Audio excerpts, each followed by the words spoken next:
Од денес веќе нема плаќање на радиодифузна такса. 190 денари месечно или 2080 денари годишно ќе заштеди секое семејство во државата.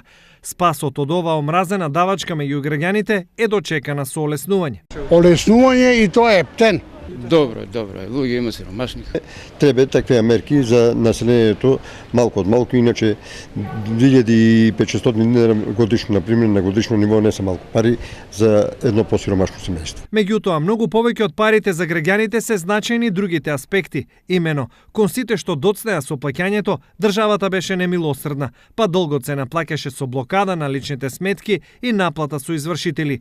Некогаш една или две неплатени сметки беа еднакви на цели пензии. Јас сум бил на извршител и имавме два пати тоа давано. Два пати. Да, голем терет. А зошто да се блокира еден човек е пензија, плата, треба да земе, а оно не може да земе. Како тоа за 190 или колку е тоа таму? Сега, оваа давачка повеќе ја нема, но важно за граѓаните да знаате дека досегашните сметки треба да си ги платат. Законот нема ретроактивно значење, што значи опасноста од блокирање на сметки и извршители за многумина се уште е присутна.